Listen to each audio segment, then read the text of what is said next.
what your friends all have to say. Hi, and welcome to Pillow Talk with Angela. I'm your host, Angela Stribling, and we always bring you the best information.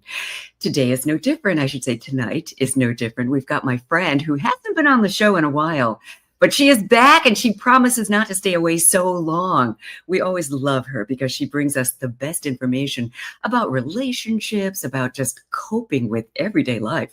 She's a psychologist, so it's what she does. Ladies and gentlemen, please welcome back the beautiful, the talented, the highly intelligent Dr. Roselyn Aker-Black. Welcome back, lady. Hi, thank you for having me. I'm so happy to be here. Thank you. I'm so happy you're here. I love this new hairdo you're rocking. It looks really cute. Thank you so How's that much. pretty face?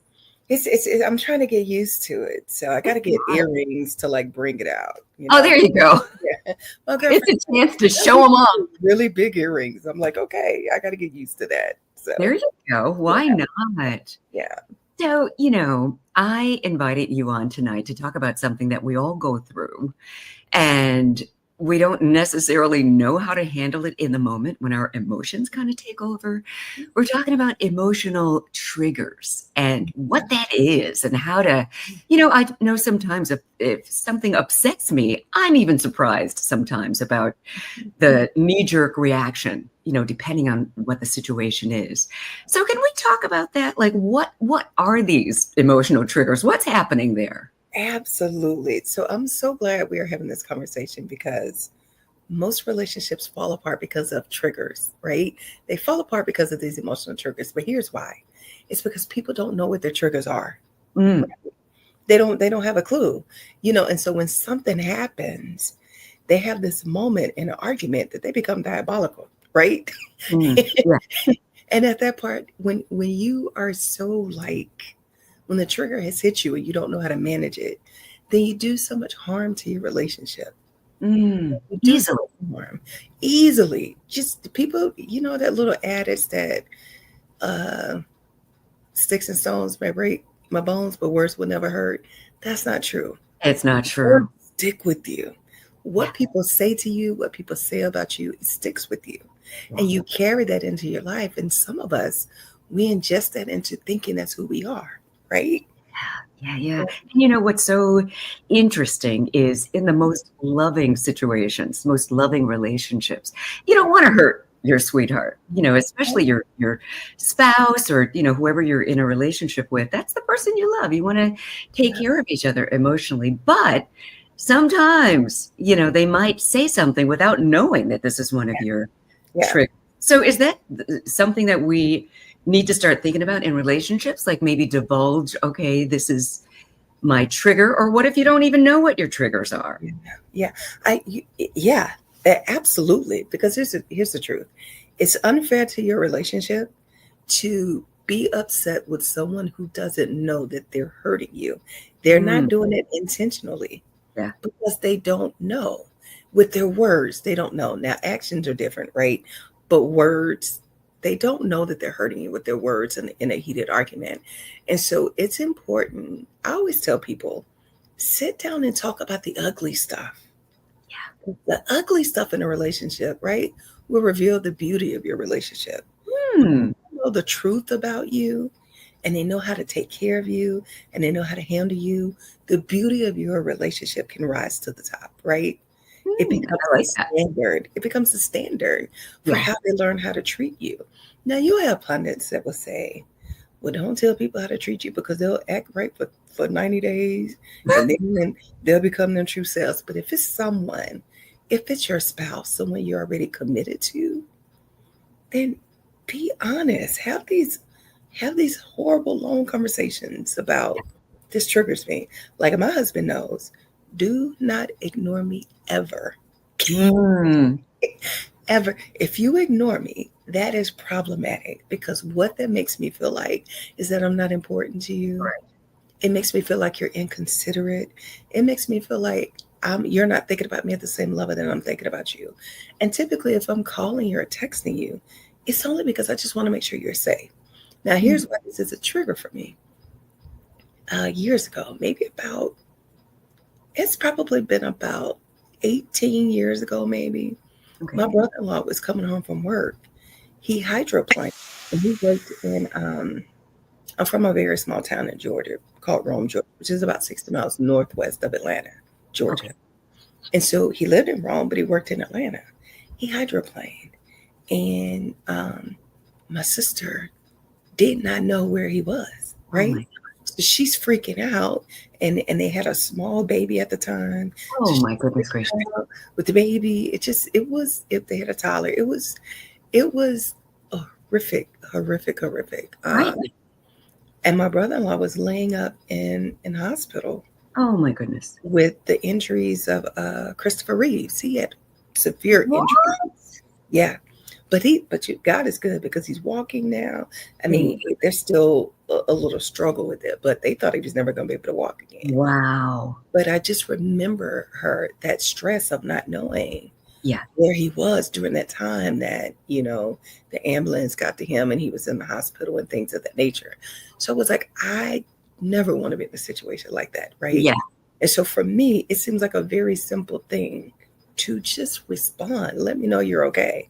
Yeah. No, I totally get that. I Yeah. totally get that. And then to change that into so that your spouse understands how Yeah. deep it goes. I mean, because they might just kind of, it's Yeah. easy, to dismiss it as how she's just, checking up on Right. me.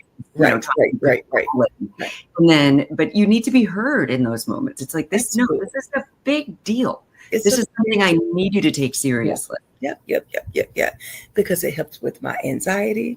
I'm not thinking of work because sadly, because of that incident, my mind will go to the worst. Like, is he in a ditch somewhere? Right. Is he laid up at a hospital somewhere? So to decrease my anxiety, just respond. And if you can't talk in that moment, just say, "Hey, babe, I got your text, but I'm busy right now, and I'll call you when I'm done with this." It's There real you go. Simple. Real simple, Yeah. and that'll save you from a headache, from an argument later. Yeah. Because I'm gonna have it. You ignore them, I'm gonna have an attitude because you already know this is the one Right. thing you cannot do for me. That is a trigger for me, and I experienced that vicariously. It didn't even happen to me, right? I experienced that through my sister's trauma. Oh, wow. So here's the thing: people, again, and the first time, like my husband had done, because we were dating, but we weren't married at the time when it happened. And so the first time that he kind of didn't respond back to me, it got a new job, and I wasn't aware that he couldn't take his cell phone into these governmental jobs, right? I wasn't aware that he couldn't take his cell phone in. So I'm like texting, like, "Are you okay?" And when he came home, I was like, "We need to have a conversation." Okay. You need to talk. I was like, because what you can do, you cannot do that again. You cannot go, hours without letting me know you made it okay. It's just simple. It's simple. And that's just one example of it. There are so many. And it's amazing just how communication goes a long way. I mean, it might even be cliche that people say it so much, but it's so true. It's a simple thing that your partner can do to just diffuse all of the drama. It doesn't have to be a long conversation, but a simple, let me know you're okay. That's it. I'm not trying to control you. Yeah. Just say you're okay. That's it. Because once I know, if something happens, and you have to think about it now, there is so much that happens to Black men, Black women, Black kids. Yeah. There's just so many people missing right now. But if I have a reference point, if something does happen, I can say, well, I talked to him at this time. He responded back at this time. Exactly. Can you ping where his phone was at this time? I'm sorry. I watched too many crime TV. No, but anything can happen. That's one thing those shows do. There is no guarantee that you are coming back home once you leave home. And so, so that is just that is my number one. And oh boy, did he find out that day. He found out that day. And Dr. Ross, I know many of us, we have our triggers and, you work on it and it's a process. It's not like overnight Yeah. you're going to be this, Wonder Woman and never, never Right. have any issues again. It's a process, and it's a thing that, we all have to work on. But let's talk about some of the other things, like maybe trauma, other traumas that people have experienced, or other triggers that people might Yeah. have, and how to deal with it. Well, probably the easiest if there's been infidelity that someone has dealt with, right? Hmm. They start looking at patterns. If you're staying late at work, they might get to a point of like, oh God, she's cheating.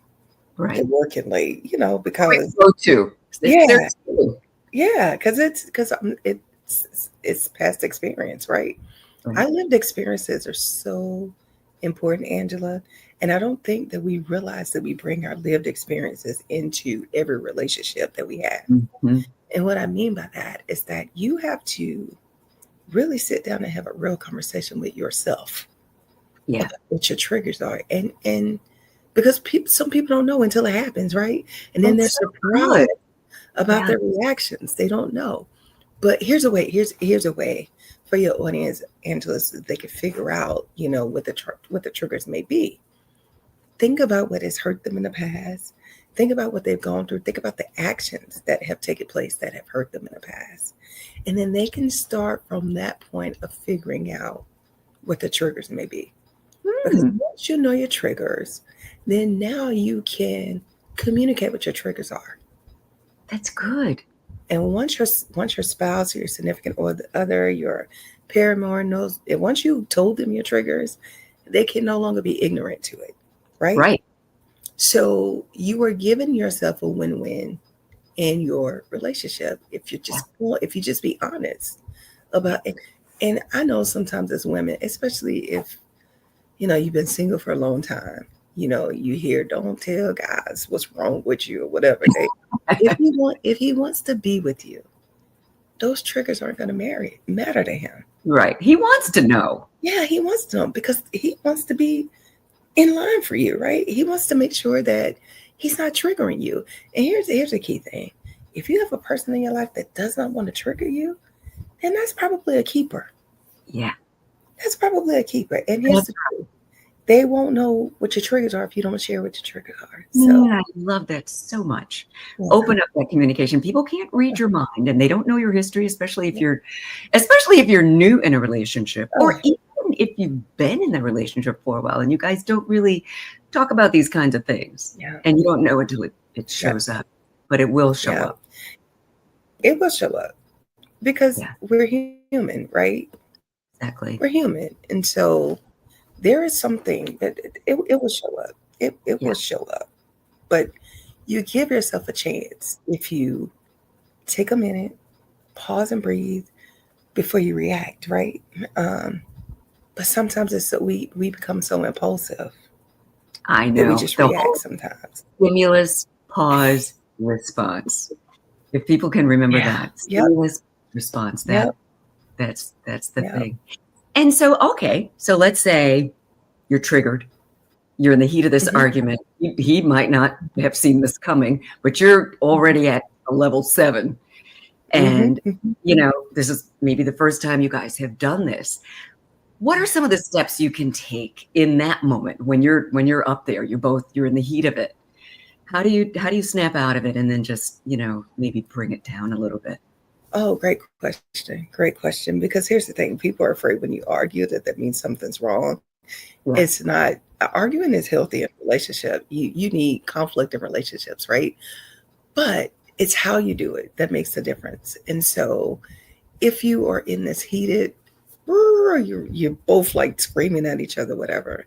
Right. It's just simple to lower the temperature, things that bless my husband's heart, because things that when it would get to that point where I'm like here, he's like, look, I don't want to argue with you. And it lowers the temperature immediately. Oh, that's sweet. Because here's the truth. You're an idiot if you're still arguing. You feel like an idiot if you're still arguing with someone who's not arguing back with you. Right, exactly. So he picked up really, really early how to like calm down the situation between us. But it's just that somebody has to be, I always say this, somebody has to be the bigger person Right. in the relationship. That's a good one. Yep. Somebody, because here's the thing. Sometimes we argue because we just want to be right. But Mhm. is being right worth your partner always losing? Yeah. Because if you're always right, then that means your partner is always losing. And who And so wants that? yeah, and if you could be empathic enough to think about how your partner is experiencing you or experiencing your relationships, then you're able to see like, oh goodness, I'm overreacting. Let me calm down a little bit. Right. And so you normally hear men will take a break and walk Mm. away. But women, we can do that too. Yeah. When it's too headstrong is what I call it. Yeah. Take a break. It's good when you two are able to talk. What if one of you just shuts down and just, Yeah. if you're unable to Yeah. communicate with this person and they're just, no matter what, every time there's conflict, they, Yeah. they're not in it. And that That could be just as hurtful. yeah, it is hurtful. And that's a trigger response. That's an Mhm. emotional trigger response. Because if you get that person to actually open up a bit, they will tell you that probably every time they tried to defend themselves, they were always shut down. And so Mhm. what's the point in trying to talk if you're not going to hear anything I'm saying? Mm. Mhm. And so once you're able to understand that, and once they recognize that you understand that about them, they'll be more likely to open up to you. I like it. Yeah, I'm just telling you all my business, but I remember when we first got. I love that about you. I got to be transparent because even though I have the tools, don't mean I always get it right. Let's be honest. Human. Exactly. Even though in the beginning of my marriage, my husband he's a silent type. So he just wouldn't. He's like, I don't have anything to say. He wouldn't communicate. And I was just like, oh, I can't deal, because as you could tell, I love to talk. So I was like, I can't deal with it. I was like, so we went to see a therapist, and the therapist gave us this really great assignment. We had to buy these love journals, and Oh, anytime he was like frustrated about something, he had to write it in the journal. He had to write out, because my husband likes to write, right? okay, that helps. He doesn't so much, but he likes to write, and so he would write it out in the journal. And then I would have like a day to respond. He'd leave the journal by my side of the bed, and then I would respond and give it That's so back to him. good. And that was a way that we could communicate to where he felt safe enough to communicate. Because bless his heart, my husband would be like, "Don't doctorize me. I'm not one of your clients." I understand. I've gotten that in a relationship. This is not pillow talk, Angela. Exactly. Yeah. So to him, he felt like he was never going to be able to win because I got all the answers, right? He just felt like he could win. And so once I realized that, I was like, I just had to come to him and I was like, let me apologize. I didn't realize that you were experiencing me in that way. Mm. And then it opened up the opportunity for us to communicate. I love that. Yeah. I love that so much. I mean, one thing that's consistent with what you're talking about is you do keep those communication lines open, that you make it clear that you want you guys to win. It's not like I'm Yeah. against you in any way, Right. but talking about it doesn't mean I'm picking on you. And oftentimes in relationships, the person, if you bring something up, they feel like, instead of being able to have a conversation about it, they feel like, okay, here we go. I'm being picked Yeah. on. Something Yeah. I'm not doing right. But it's Yeah. not. Sometimes it's just good to just talk. Just talk. Yeah. Yeah. Talking is having that open communication mitigates assumptions. Mhm. That way Because you're both on the same page. You get to say what it really is versus what you're thinking it is. let me Yeah. tell you, Angela, I will create a soap opera in my head in 2.5 seconds. Yeah. Me too. Me too. And it's usually never what you've imagined. Never what you imagine. Because I go there. It's the worst. Yeah. Because I'll both of have us talk about this. 2 seasons of a soap opera in my head. And it's never that. Never that at all. Never that. Yes. I just love you so much. I love talking to you. I always come away with good information. And we can talk all day if you leave it up to me, but I know you're busy. So we'll just have to do this again really soon. Is there anything else before I let you go? Anything you want to promote that you're doing that, we haven't discussed yet? Oh yeah, I'm always doing my relationship boot camps. They're on demand, so you could just go to my website and figure out which boot camp you want to do. I have a couples, and then I have an individual boot camp that you could do. I have master classes on my website on demand. You could just purchase them, and I actually right now I think I have a masterclass bundle for like $20.